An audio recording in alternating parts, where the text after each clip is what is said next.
Well, cooking on the RPG out at deer camp. Got some coffee going. Made a little oatmeal this morning. You can see the stoves. This is one of our early stoves, so it's a little beat up. We have run this thing probably 200 or 300 times now. Sorry, I'm swallowing my breakfast. I'll show you inside in a minute. Alright, I said I'd show you guys some more after I finish my breakfast, and there's my breakfast down there. So here's the griddle top with the RPG. This is an old version, so don't look at the details on it. You can see the better images online, but on our website. But if you want to boil water quickly, you set it right there. You can actually hear that. That is the hottest the stove is when this lever is forward. I just have this sitting on there right now. When the lever is forward, you can push the lever back, and then that sends more of the flame up through the chimney into the griddle and then out. So it just depends on how you want the air moved around inside the stove. I'll show you inside here. Got a nice little flame going. Now I brought wood. Usually I'll use sticks and stuff out here on our property, but I brought wood so I can chunk it up in a little bit smaller pieces. So at night I don't have to fill it as often. When you're using small sticks, it's going to burn pretty quick. What I do is I get a nice coal bed in there, let it run for a while, and then I shut the air down here.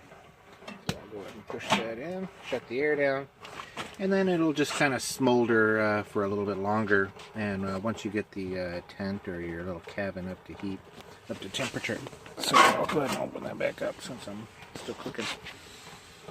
But anyway, this gives you an idea. I just have it sitting on a silicone mat. You've probably seen these in some of our other videos. We're just out here in central Wisconsin looking for deers. There, my water is boiling slowly there because I have the diverter down. But yeah, here, I don't need to overheat my coffee. One of the nice things about, here's my cot. I mean, literally, I'm sitting in here. This is where I slept the last 2 nights. One of the nice things is that you can just keep your coffee warm forever. Just sitting here on top of the thing. So, yeah, there it is. It's a little warm now. Ooh. That's hot. But anyway, yeah, I had this full, and you can see it's basically full. I'm probably going to go home tomorrow with half the wood that I brought. That's how efficient these little stoves are. You do have to fill it, often. So if you expect to fill it and go to sleep and sleep out 8 hours and have a fire when you get up, that's not going to happen. It's got a pretty small burn box, as you can see in there. But, if you monitor it, and I'll usually heat the kettle of water just to give me some more mass. But, that gives you an idea of how to do it. Now, setting the stove, this is actually, this is a trick. I can put my hand right underneath the stove, and it is warm, but it is not hot. You could easily set this thing on just about anything non-combustible, which this mat can handle, I think, 500 degrees. So this is just a silicone electrician's mat that I got from my work. So, but anyway, give you guys an idea of how it all works. I burned some stuff on the griddle yesterday. I cooked fish on it, and I wish I hadn't, because it took a while to burn it off, so I wasn't smoky inside the tent here. But you can see it is pretty clear in here. I've got the windows open right now, but we closed it up last night, and the fish got a little smoky for a moment. I ventilated the tent, and we were good to go the rest of the night. But anyway, I can show you, the penetration and all that stuff in some of our other, or you can actually see the penetration, for the tent and stuff in some of the other videos.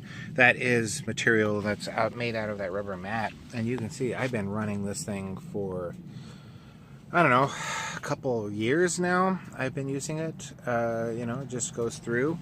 Here, we can walk outside just to show you.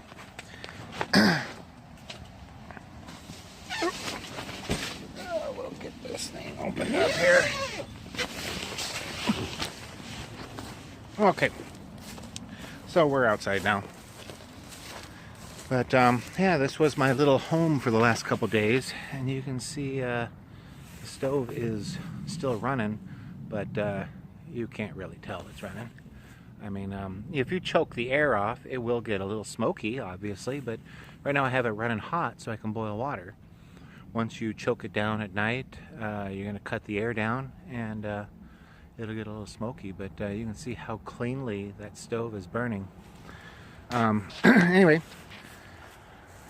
I will finish this up, and if you guys have any questions, leave us a comment in the in the lower section, and or you can check us out at SHTFandGO.COM. Sorry, I'm getting a little cold out here. SHTFandGO.COM. So there you go.